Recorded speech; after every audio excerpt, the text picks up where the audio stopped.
साथियों नमस्कार, कैसे हैं आप सब लोग। आज एक महत्वपूर्ण पॉइंट जो है मैं डिस्कस करूंगा concerning section 143A of NI act. हम सब जानते हैं कि जो ये प्रोविजन है ये जुड़ा हुआ है इंटरिम कंपनसेशन से। कोर्ट जो है ट्रायल के दौरान चेक अमाउंट का 20% टूवर्ड्स इंटरिम कंपनसेशन परिवादी को अवार्ड कर सकता है, और ये अमाउंट अगर अवार्ड होगा तो आप ये अमाउंट जमा करने के लिए बाउंड होंगे। पर साथियों, इसके लिए प्रोटोकॉल क्या है, किस प्रकार से ये अमाउंट तय होगा, इस पर जो है आज हम चर्चा करने वाले हैं। इस बिंदु पे एक रिसेंट जजमेंट है ऑनरेबल इलाहाबाद हाई कोर्ट का। जजमेंट का डेट है दिनांक 25/9/2025। पिटिशन नंबर है 27186/25। नाम है ओम प्रकाश बनाम स्टेट ऑफ यूपी। इस केस में क्या हुआ था कि एक पिटिशन जो है फाइल हुई before honourable high court as per section 528 of BENSS। कहना यह था अक्यूज्ड का कि जो ऑर्डर पास हुआ है 143A एनआई एक्ट के तहत, ये बेसिकली परवर्स है, अब्यूज ऑफ प्रोसेस है, और जो कंप्लायंसेस थी कानून की वो नहीं की गई है by the concern trial court.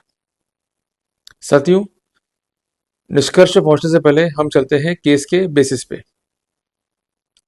इस मामले में एक परिवाद जो है पेश हुआ था as per section 138 of the NI act. Allegation ये था परिवादी का to pay the legal enforceable debt. Cheque जो है दिया गया था, जब ये चेक सबमिट किया गया बैंक में, then it was return dishonoured. उसके बाद नोटिस जो है दिया गया, नोटिस सर्विस के बाद भी पेमेंट नहीं हुआ, और फाइनली जो है कंप्लेंट जो है दाखिल करनी पड़ी as per the protocol of section 142 of the NI act. उसके बाद कोर्ट ने जो है प्रसंज्ञान लिया। In the meanwhile court ने 143A एनआई एक्ट के तहत जो है आदेश भी पारित कर दिया। कहना यह था अक्यूज का कि इस पूरे सीक्वेंस में ये कहीं भी नहीं है कि मुझे सुनवाई का अवसर दिया गया। सुनवाई का अवसर दिया जाना, नेचुरल जस्टिस जिसको हम कहते हैं नैसर्गिक न्याय का सिद्धांत, उसका बेसिक पार्ट है। अगर इसको फॉलोअप नहीं किया जा रहा और इसका कोई भी अधिकार कंसर्न आरोपी को नहीं दिया जा रहा, तो ऐसे सिनेरियो में प्रोसीडिंग्स जो है वो प्रोसेस का अब्यूज है, and that's why it is liable to be discarded. और इस बिंदु पे कई जजमेंट है, ऑनरेबल हाई कोर्ट के भी है, ऑनरेबल सुप्रीम कोर्ट के भी है, जिसमें साफ साफ ये कहा गया है कि कोई भी आदेश पारित करने से पहले आरोपी को सुनो। That's why the order is unjustified and liable to be discarded. तो ये पहला अटैक था डिफेंस का। इनका कहना यह है कि 143A एनआई एक्ट को लेकर के एक इंपॉर्टेंट जजमेंट है ऑनरेबल सुप्रीम कोर्ट का, जिसका नाम है राकेश बनाम स्टेट ऑफ झारखंड। साइटेशन है 2024 वॉल्यूम 3 SCR पेज नंबर 438, जिसमें साफ साफ ये कहा गया है कि जो ये पावर्स है 143A एनआई एक्ट में, ये मैंडेटरी नहीं है। ये पावर जो है डिपेंड है डिस्क्रिप्शंस पे, पर डिस्क्रिप्शन को भी एक्सरसाइज करना चाहिए एज पर लॉ। पर इस केस में कोर्ट ने जो है दिखाई है एंग्जाइटी, जिसकी पुष्टि स्वतः इस बात से होती है कि कंसर्न आरोपी को सुनवाई का अवसर तक नहीं दिया गया। दूसरी बात यह है कि कंसर्न ऑर्डर में कोई भी रीजंस जो है रिकॉर्ड नहीं किए गए। हम सब जानते हैं कि एक महत्वपूर्ण जजमेंट है ऑनरेबल सुप्रीम कोर्ट का, जिसका नाम है इंद्रजीत बनाम संतोष।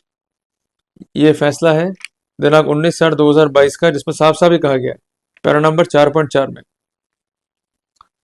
कि कोई भी ऑर्डर पास करेगा कोई भी अथॉरिटी, तो उसमें रीजंस जो है होने चाहिए। अगर रीजंस नहीं है, ऑर्डर विल बी एब्सेंट, और ऐसे ऑर्डर जो है स्थिर ठहराए जाने योग्य नहीं है।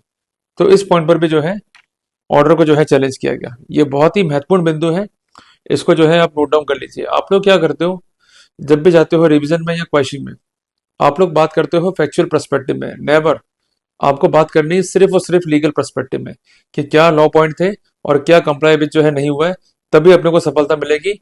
On the factual points, on the factual controversy, we cannot be succeeded in revision and before Honorable High Court if we are going for questioning. सबसे महत्वपूर्ण बात यह है कि जब भी कोर्ट आदेश पारित करेगा 143A NI एक्ट में, तो कोर्ट को जो है रीजंस के अलावा प्रीमियम फेशियरी केस भी जो है फाइंड आउट करना है। इसके अलावा जो डिफेंस है आरोपी का, उसको भी जो है कंसीडर करना है। अब आप कहेंगे साहब अगर मामला प्रसंज्ञान की स्टेज पर है, means it is at the stage of cognizance, accused को जो है सुनवाई का अवसर देना नहीं, तो ऐसे सिनेरियो में जब सुनवाई का अवसर ही नहीं मिल रहा है तो कोर्ट हमारा डिफेंस जो है क्यों कंसीडर करेगी। मैं एक बात आपको कहना चाहता हूं, बताना चाहता हूं, महत्वपूर्ण जजमेंट है ऑनरेबल सुप्रीम कोर्ट का, जिसमें कहा गया है कि जब भी चेक के मामले में अब अक्यूज जो है अपियर होगा तो कुछ क्वेश्चंस जो है उससे पूछेगा मजिस्ट्रेट। वो क्वेश्चंस क्या हैं आप नोट डाउन कर लीजिए। सबसे पहला प्रश्न ये है कि क्या आप ये एडमिट करते हैं कि जिस अकाउंट से ये चेक है वो अकाउंट जो है आपका है? क्या आप कंसेंट चेक पर अपने साइन को एडमिट करते हैं या नहीं? क्या आप ये एडमिट करते हैं कि आपने चेक परिवादी को दिया? क्या आप ये एडमिट करते हैं कि आप कोई लायबिलिटी को ओ करते हैं टूवर्ड्स अक्यूज्ड? अगर आप डिनाई करते हैं लायबिलिटी को तो उसका प्रूफ दीजिए, और अभी भी आपको ऑप्शन है कंपाउंड करने का। ये क्वेश्चन तो पूछने पड़ेंगे संबंधित मजिस्ट्रेट साहब को। क्लियर है बात ये? तो इसलिए बार बार मैं आपसे निवेदन कर रहा हूं कि be prepare in a cheque bounce case. अगर आपने नोटिस का रिप्लाई नहीं दिया, आप कोर्ट में जा रहे हैं और सिंपल जो है पहुंच के कोर्ट में आप और आपने उत्तर लिखवा दिए, तो ये उत्तर जो है आपके खिलाफ पढ़े जाएंगे बीइंग जुडिशियल एडमिशंस। और अगर मेरी बात नहीं मानी तो धारा 15 भारतीय साक्ष्य अधिनियम प्लस धारा 121 भारतीय साक्ष्य अधिनियम का जो है निकाल के पढ़ लेना। और एक बार अगर एडमिशन कर लिया आपने, केस कितना ही आपका बढ़िया हो, अल्टीमेटली आपको हार का मुंह देखना ही पड़ेगा। क्लियर है बात ये?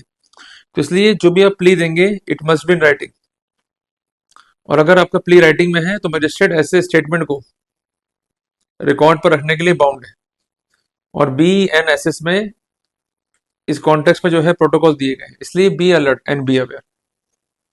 आपको काम करना है on the point of probable defence, ये आप लिख लो। अगर आपने अटैक ही नहीं करा लीगल एनफोर्सेबल डेट पे और आप सिर्फ सोचते हो कि हम जज साहब से कह देंगे साहब सिक्योरिटी चेक है, जज साहब बरी कर देंगे, नहीं हो पाओगे। ये कह देंगे साहब कि जो भी लेन देन हुआ है वो कैश में, कोई लिखा पढ़ी तो हुई नहीं है, तो हम लोग जो है बच जाएंगे। अगर कैश का ट्रांजेक्शन भी है तब भी नहीं बचोगे। क्लियर है? कह देंगे साहब एक कंपनी थी, वो कंपनी रजिस्टर्ड नहीं है, या कंपनी के कॉन्टेक्स्ट में जो कंप्लाइंसेस है वो नहीं हुई है, बच जाएंगे? बिल्कुल नहीं बच पाओगे।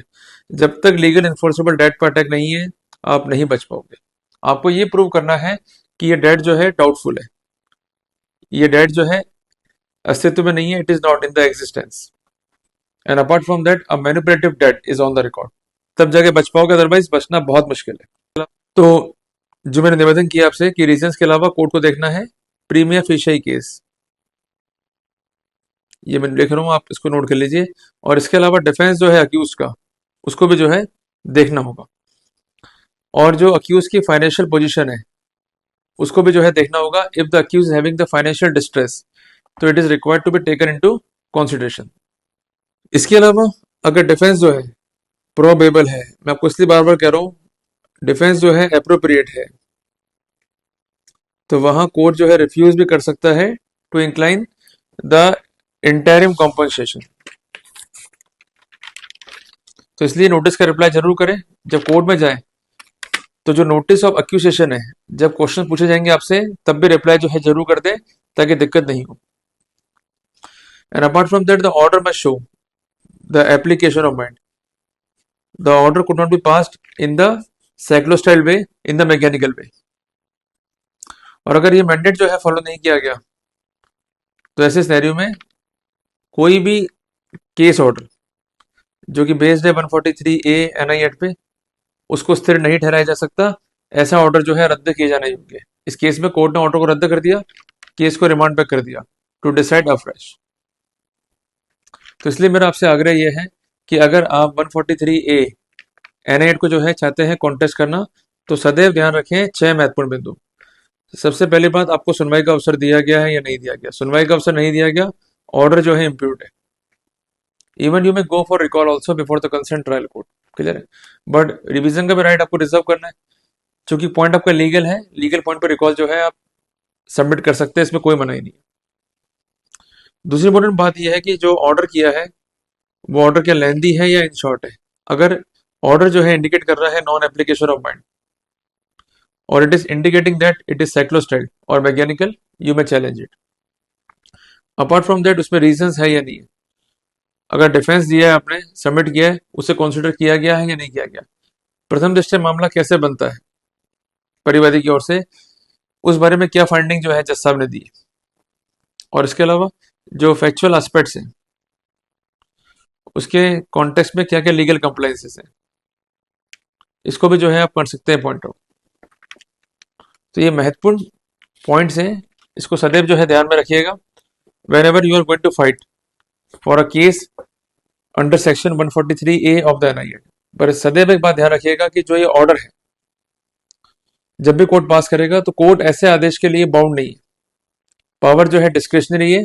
और इसके अलावा जो गाइडलाइंस है ऑनरेबल सुप्रीम कोर्ट की राकेश बनाम स्टेट ऑफ झारखंड में जो दी गई हैं, जिसका साइटेशन है 2024 वॉल्यूम 3 SCC पेज 438, इसकी भी अनुपालना जो है सुनिश्चित करनी पड़ेगी कोर्ट को। तो मैं उम्मीद करता हूं कि मैंने आज के टॉपिक में आपको इनलाइटन किया सब्जेक्ट पे। जल्दी मिलेंगे एक नए टॉपिक के साथ। टिल देन, जय हिंद, जय भारत।